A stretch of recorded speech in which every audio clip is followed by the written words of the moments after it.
C. Captation. Captation. The French substantive captation is a neologism coined by the French psychoanalysts Edouard Péchon and Odile Codet, from the verb capter, which Forster translates as to captate, reviving an obsolete English verb in a quasi-technical sense. It was adopted by Lacan in 1948 to refer to the imaginary effects of the specular image, and occurs regularly in his work from this point on. The double sense of the French term nicely indicates the ambiguous nature of the power of the specular image. On the one hand, it has the sense of captivation, thus expressing the fascinating seductive power of the image. On the other hand, the term also conveys the idea of capture, which evokes the more sinister power of the image to imprison the subject in a disabling fixation. Cartel. Cartel. The cartel is the basic working unit on which Lacan based his school of psychoanalysis, the École Freudienne de Psychanalyse, EFP, and most Lacanian associations continue to organize work in cartels today. The cartel is essentially a study group consisting of 3 to 5 people, though Lacan considers 4 the optimum number, plus a supervisor known as a +1. Français plus un, who moderates the group's work. A cartel is created when a group of people decide to work together on a particular aspect of psychoanalytic theory which is of interest to them, and it is then registered in the school's list of cartels. Although participation in cartels plays an important part in the training, formation of Lacanian analysts, membership of cartels is not restricted to members of the school. Indeed, Lacan welcomed the exchange of ideas between analysts and those from other disciplines and saw the cartel as one structure which would serve to encourage this exchange.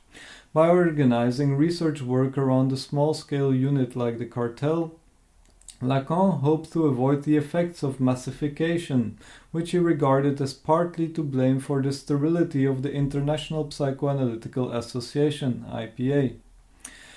Castration complex, complex de castration. Freud first describes the castration complex in 1908, arguing that a child, on discovering the anatomical difference between the sexes, the presence or absence of the penis, makes the assumption that this difference is due to the female's penis having been cut off. Freud, 1908. The castration complex is thus the moment when one infantile theory, everyone has a penis, is replaced by a new one, females have been castrated. The consequences of this new infantile theory are different in the boy and in the girl. The boy fears that his own penis will be cut off by the father, castration anxiety, while the girl sees herself as already castrated by the mother and attempts to deny this or to compensate for it by seeking a child as a substitute for the penis, penis envy. The castration complex affects both sexes because its appearance is closely linked with the phallic phase, a moment of psychosexual development when the child, whether boy or girl, knows only one genital organ, the male one. This phase is also known as the infantile genital organization because it is the first moment when the partial drives are unified under the primacy of the genital organs. It thus anticipates the genital organization proper, which arises at puberty when the subject is aware of both the male and the female sexual organs. Freud argued that the castration complex is closely linked to the Oedipus complex, but that its role in the Oedipus complex is different for the boy and the girl. In the case of the boy, the castration complex is the point of exit from the Oedipus complex, its terminal crisis. Because of his fear of castration, often aroused by a threat, the boy renounces his desire for the mother and thus enters the latency period. In the case of the girl, the castration complex is a point of entry into the Oedipus complex. It is her resentment of the mother, whom she blames for depriving her of the penis, that causes her to redirect her libidinal desires away from the mother and onto the father. Because of this difference, in the case of the girl, the Oedipus complex has no definitive terminal crisis comparable to the boy's. Freud came to see the castration complex as a universal phenomenon, one which is rooted in a basic rejection of femininity, Ablehnung der Weiblichkeit. It is encountered in every subject and represents the ultimate limit beyond which psychoanalytic treatment cannot go. Lacan, who talks more often about castration than the castration complex, does not discuss the castration complex very much in his early work.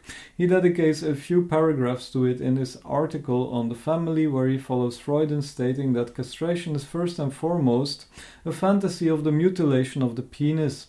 Lacan links this fantasy with a whole series of fantasies of bodily dismemberment which originate in the image of the fragmented body. This image is contemporary with the mirror stage, 6 to 18 months, and it is only much later that these fantasies of dismemberment coalesce around a specific fantasy of castration. It is not until the mid-1950s that the castration complex comes to play a prominent role in Lacan's teaching, primarily in the seminar of 1956-1957. It is in this seminar that Lacan identifies castration as one of the three forms of lack of object, the others being frustration and privation. See lack. Unlike frustration, which is an imaginary lack of a real object, and privation, which is a real lack of a symbolic object, castration is defined by Lacan as a symbolic lack of an imaginary object. Castration does not bear on the penis as a real organ, but on the imaginary phallus.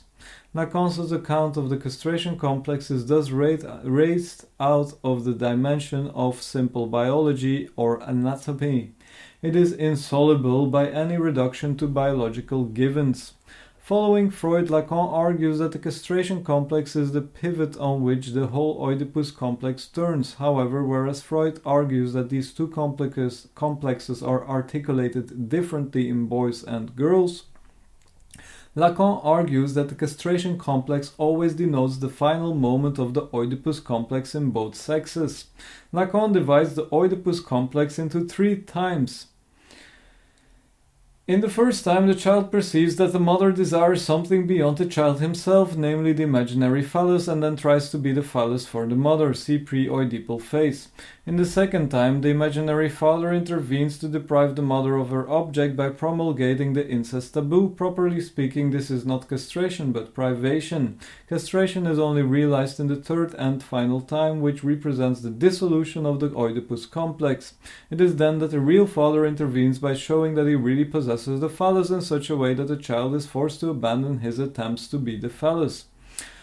From this account of the Oedipus complex, it is clear that Lacan uses the term castration to refer to 2 different operations. Castration of the mother. In the first time of the Oedipus complex, the mother is considered by both sexes as possessing the phallus as the phallic mother. By promulgating the incest taboo in the second time, the imaginary father is seen to deprive her of this phallus. Lacan argues that, properly speaking, this is not castration but privation. However, Lacan himself often uses these terms interchangeably, speaking both of the privation of the mother and of her castration. Castration of the subject. This is castration proper in the sense of being a symbolic act which bears on an imaginary object, whereas the castration privation of the mother, which comes about in the second time of the Oedipus complex, negates the verb to have. The mother does not have the phallus. The castration of the subject in the third time of the Oedipus complex negates the verb to be. The subject must renounce his attempts to be the phallus for the mother. In renouncing his attempts to be the object of the mother's desire, the subject gives up a certain jouissance which is never regained despite all attempts to do so. Castration means that jouissance must be refused so that it can be reached on the inverted ladder, l'échelle renversée, of the law of desire. This applies equally to boys and girls. This relationship to the phallus is established without regard to the anatomical difference of the sexes. On a more fundamental level, the term castration may also refer not to an operation the result of an intervention by the imaginary or real father, but to a state of lack which already exists in the mother prior to the subject's birth. This lack is evident in her own desire, which the subject perceives as a desire for the imaginary phallus. That is, the subject realizes at a very early stage that the mother is not complete and self-sufficient in herself, nor fully satisfied with her child, the subject himself, but desires desires something else. This is the subject's first perception that the big other is not complete but lacking. Both forms of castration of the mother and of the subject present the subject with a choice, to accept castration or to deny it. Lacan argues that it is only by accepting or assuming castration that the subject can reach a degree of psychic normality. In other words, the assumption of castration has a normalizing effect. This normalizing effect is to be understood in terms of both psychopathology, clinical structures and symptoms, and sexual identity. Castration and clinical structures. It is the refusal of castration that lies at the root of all psychopathological structures. However, since it is impossible to accept castration entirely, a completely normal position is never achieved. The closest to such a position is the neurotic structure, but even here the subject still defends himself against the lack in the big other by repressing awareness of castration. This prevents the neurotic from fully assuming his desire, since it is the assumption of castration that creates the lack upon which desire is instituted. A more radical defense against castration than repression is disavowal, which is at the root of the perverse structure. The psychotic takes the most extreme path of all. He completely repudiates castration as if it had never existed. This repudiation of symbolic castration leads to the return of castration in the real, such as in the form of hallucinations of dismemberment, as in the case of the wolf man, or even self-mutilation of the real genital organs. Castration and sexual identity. It is only by assuming castration in both senses that the subject can take up a sexual position as a man or a woman. See sexual difference.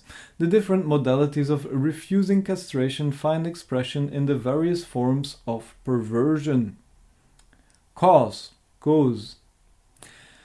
The concept of causality forms an important thread that runs throughout Lacan's entire oeuvre. It first appears in the context of the question of the cause of psychosis, which is a central concern of Lacan's doctoral thesis. Lacan returns to this question in 1946, where the cause of madness becomes the very essence of all psychical causality. In the 1946 paper, he reiterates his earlier view that a specifically psychical cause is needed to explain psychosis. However, he also questions the possibility of defining psychical in terms of a simple opposition to the concept of matter, and this leads him in 1955 to dispense with the simplistic notion of psychogenesis. In the 1950s, Lacan begins to address the very concept of causality itself, arguing that it is to be situated on the border between the symbolic and the real. It implies a mediation between the chain of symbols and the real. He argues that the concept of causality, which underpins all science, is itself a non-scientific concept. The very notion of cause is established on the basis of an original wager. In the seminar of 1962-1963, Lacan argues that the true meaning of causality should be looked for in the phenomenon of anxiety, for anxiety is the cause of doubt. He then links this with the concept of objectivité, which is now defined as the cause of desire rather than that towards which desire tends. In 1964, Lacan uses Aristotle's typology of causes to illustrate the difference between the symbolic and the real. See chance. Lacan returns to the subject of causality in his 1965-1966 seminar, where he distinguishes between magic, religion, science, and psychoanalysis on the basis to their relationship to truth as cause. Lacan also plays on the ambiguity of the term, since besides being that which provokes an effect, a cause is also that for which one fights, that which one defends. Lacan clearly sees himself as fighting for the Freudian cause, the name he gave to the school he founded in 1980. Although this fight can only be won when one realizes that the cause of the unconscious is always a lost cause. Chance.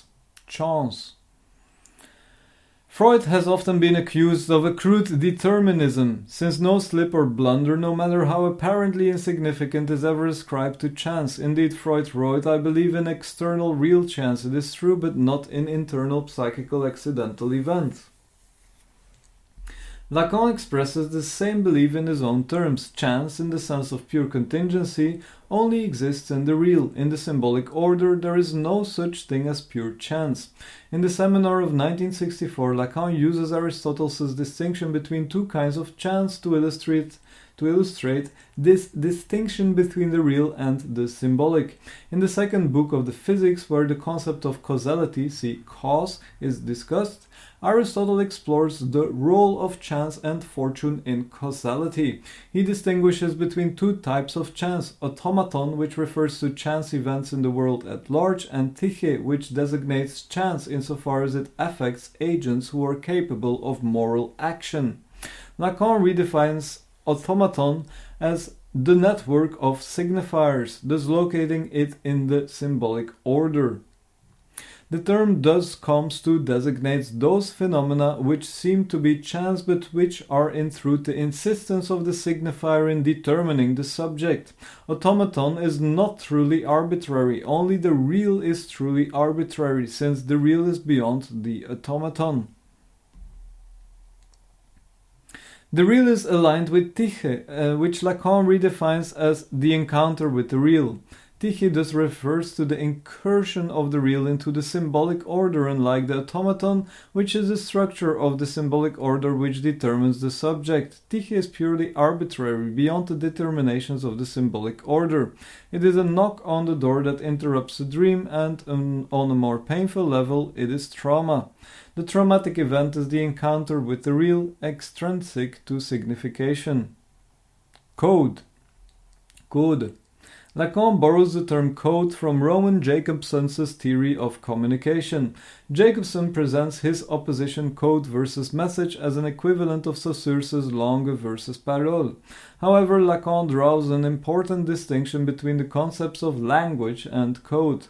Codes are the province of animal communication, not of intersubjective communication, whereas the elements of a language are signifiers. The elements of a code are indices. See index.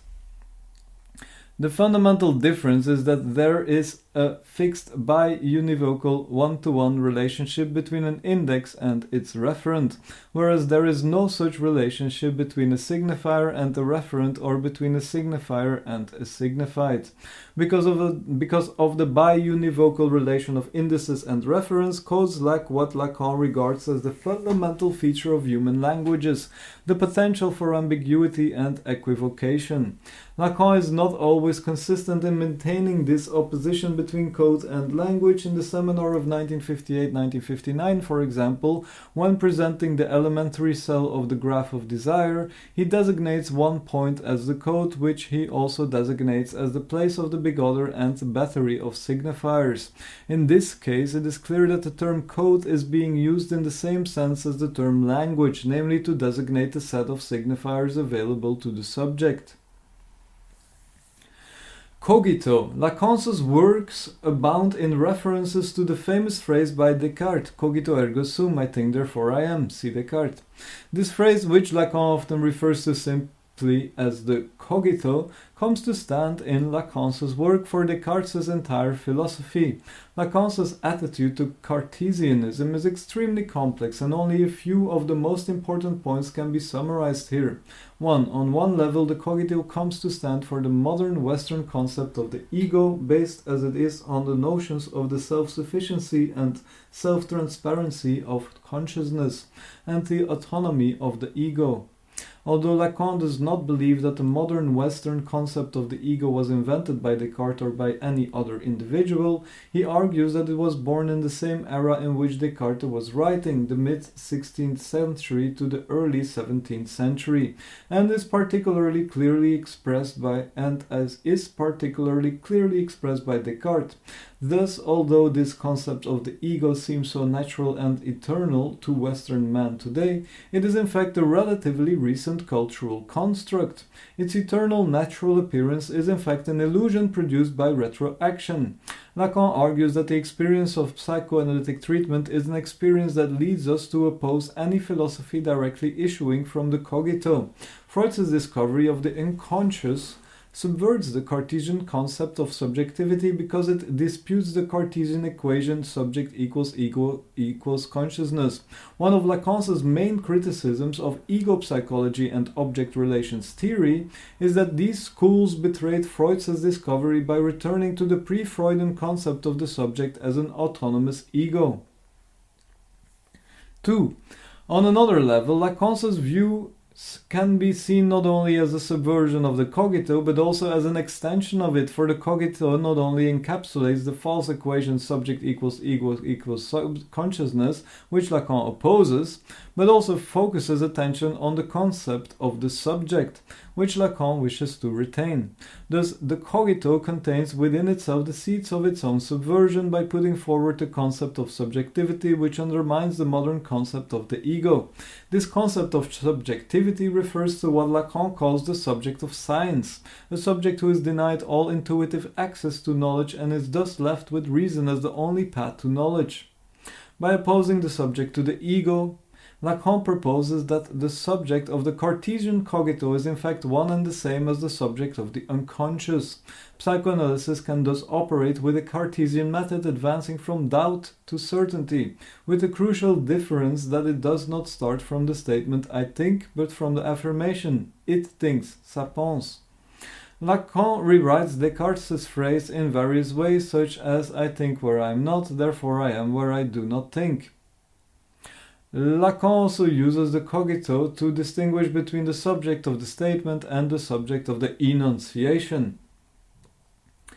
Communication. Most theories of communication offered by modern linguistics are characterized by two important features. Firstly, they usually involve a reference to the category of intentionality, which is conceived of as coterminous with consciousness, for example, Blakemore. Secondly, they represent communication as a simple process in which a message is sent by one person, the addressor, to another, the addressee, for example, Jacobson. However, both these features are put into question by the specific experience of communication in psychoanalytic treatment. Firstly, speech is revealed to possess an intentionality that goes beyond conscious purpose. Secondly, the speaker's message is seen to be not merely directed at another, but also at himself. In human speech, the sender is always a receiver at the same time. Putting these 2 points together, it can be said that a part of the speaker's message, which is addressed to himself, is the unconscious intention behind the message. When speaking to the analyst, the analysand is also addressing a message to himself, but is not aware of this. The task of the analyst is to enable the analysand to hear the message he is unconsciously addressing to himself by interpreting the analysand's words. The analyst permits the analysand's message to return to him in its true unconscious dimension. Hence, Lacan defines analytic communication as the act whereby the sender receives his own message from the receiver in an inverted form. Complex. The term complex occupies an important place in Lacan's work before 1950, where it is closely related to the imago. Whereas the imago designates an imaginary stereotype relating to one person, the complex is a whole constellation of interacting images. It is the internalization of the subject's earliest social structures, in other words, the relationships between the various actors in his family environment. A complex involves multiple identifications with all the interacting images and thus provides a script according to which the subject is led to play out as the sole actor the drama of conflicts between the members of his family. In his pre-war work, Lacan argues that it is because human psychology is based on the complexes, which are entirely cultural products rather than on natural instincts, that human behavior cannot be explained by reference to biological givens. Nevertheless, while drawing this explicit contrast between complexes and instincts, Lacan also recognizes that complexes may be compared to instincts in that they make up for the instinctual inadequacy, insuffisance vitale, of the human infant, and argues that the complexes are propped on biological functions such as weaning. In 1938, Lacan identifies three family complexes, each of which is a trace of a psychical crisis which accompanies a life crisis. The first of these complexes is the weaning complex, complex du sevrage, taking up the idea of a trauma of weaning, first developed by René Laforgue in the 1920s. Lacan argues that no matter how late weaning occurs, it is always perceived by the infant as coming too early. Whether traumatic or not, weaning leaves in the human psyche a permanent trace of the biological relation which it interrupts. This life crisis is in effect accompanied by a psychical crisis, without doubt the first whose solution has a dialectical structure. After the weaning complex comes the intrusion complex, complex de l'intrusion, which represents the experience that the child has when he realizes that he has siblings. The child must then cope with the fact that he is no longer the exclusive object of his parents' attention. The third and final family complex is the Oedipus complex. After their appearance in the 1938 paper, the terms weaning complex and intrusion complex disappear almost completely from Lacan's work. There is a brief reference to them in 1950, but little else. However, the Oedipus complex remains a fundamental reference point throughout, and this is complemented by a growing interest from 1956 on in the castration complex. Consciousness, conscience. In the so-called topographical model, Freud isolates consciousness as one of the parts of the psyche along with the unconscious and the preconscious. Lacan finds Freud's remarks on consciousness far weaker than his formulations on the unconscious. While he, Freud, can give a coherent, balanced account of the majority of other parts of the psychic apparatus, when it's a question of consciousness, he always encounters mutually contradictory conditions. According to Lacan, Freud's problems with discussing consciousness return again and again to haunt his theory. The difficulties which this system of consciousness raises reappear at each level of Freud's theorizing. In particular, Lacan rejects the apparent attempts in Freud's work to link the consciousness perception system to the ego, unless this link is carefully theorized. If there is a link between the ego and consciousness, it is in terms of a lure. The illusion of a fully self-transparent consciousness is subverted by the whole psychoanalytic experience. See Cogito. Consciousness in man is by essence a polar tension between an ego alienated from the subject and the perception which fundamentally escapes it, a pure percipi. In 1954, Lacan gives a materialist definition of the phenomenon of consciousness. However, matter is not to be confused with nature. Lacan argues that consciousness does not evolve from the natural order. It is radically discontinuous, and its origin is more akin to creation than to evolution. In the 1960s, says Lacan rethinks the illusion of a self-consciousness, Selbstbewusstsein, fully present to itself in terms of his concept of the subject supposed to know. Counterpart, semblable. The term counterpart plays an important part in Lacan's work from the 1930s on, and designates other people in whom the subject perceives a likeness to himself, principally a visual likeness. The counterpart plays an important part in the intrusion complex and in the mirror stage, which are themselves closely interrelated. The intrusion complex is one of the three family complexes which Lacan discusses in his 1938 article on the family, and arises when the child first realizes that he has siblings, that the other subjects, like him, participate in the family structure. The emphasis here is on likeness. The child identifies with his siblings on the basis of the recognition of bodily similarity, which depends of course on there being a relatively small age difference between the subject and his siblings. It is this identification that gives rise to the imago of the counterpart.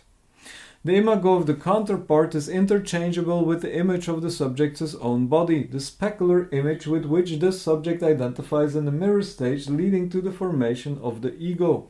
This interchangeability is evident in such phenomena as transitivism, and illustrates the way that the subject constitutes his objects on the basis of his ego. The image of another person's body can only be identified with insofar as it is perceived as similar to one's own body, and conversely the counterpart is only recognized as a separate, identifiable ego by projecting one's own ego onto him. In 1955, Lacan introduces a distinction between the big other and the little other, or the imaginary other, reserving the latter term for the counterpart and or specular image. The counterpart is the little other because it is not truly other at all. It is not a radical alterity represented by the big other, but the other insofar as he is similar to the ego, hence the interchangeability of little a and little a accent in schema L. Countertransference, contre-transfer. Freud coined the term countertransference to designate the analyst's unconscious feelings towards the patient.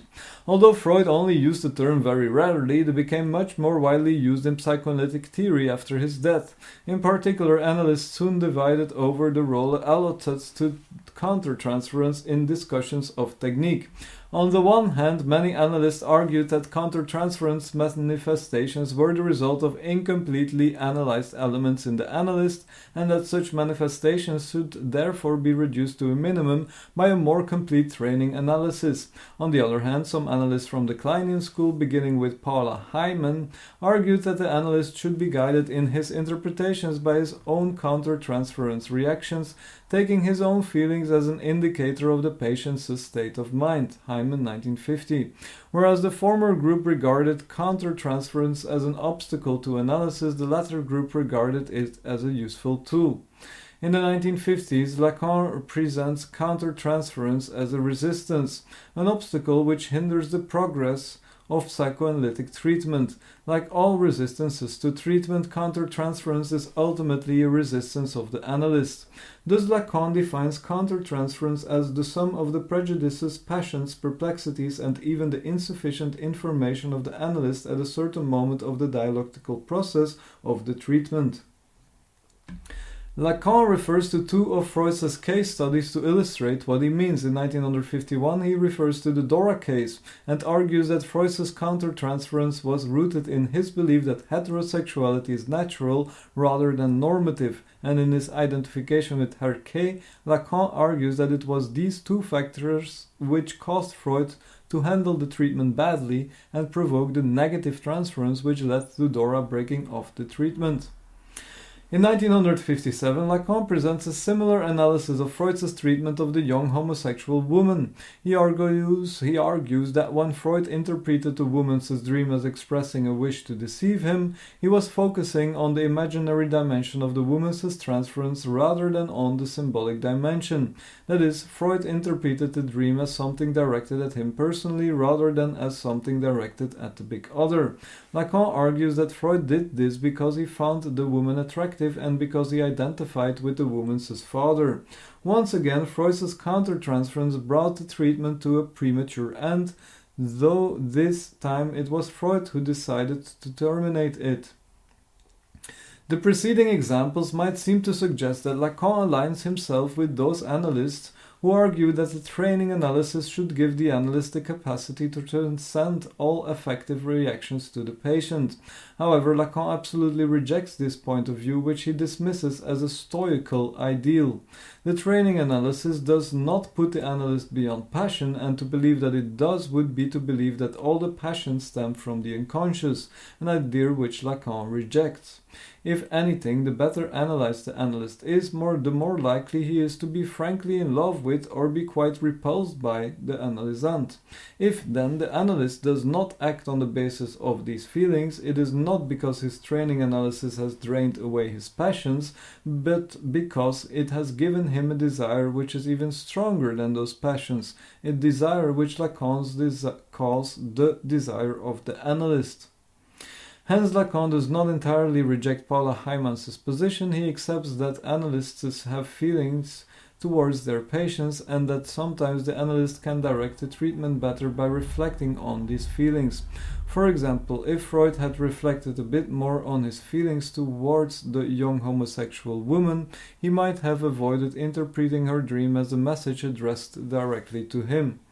No one has ever said that the analyst should never have feelings towards his patients, but he must know not only not to give in to them to keep them in their place, but also how to make adequate use of them in his technique. If countertransference is condemned by Lacan, then it is because he defines it not in terms of affects felt by the analyst, but as the analyst's failure to use those effects appropriately. In the 1960s, as Lacan becomes very critical of the term countertransference, he argues that it connotes a symmetrical relationship between the analyst and the analysand, whereas the transference is anything but a symmetrical relationship. When speaking of the analyst's position, it is both misleading and unnecessary to use the term countertransference. It is sufficient to speak of the different ways in which the analyst and analysand are implicated in the transference. The transference is a phenomenon in which subject and psychoanalyst are both included. To divide it in terms of transference and countertransference is never more than a way of avoiding the essence of the matter.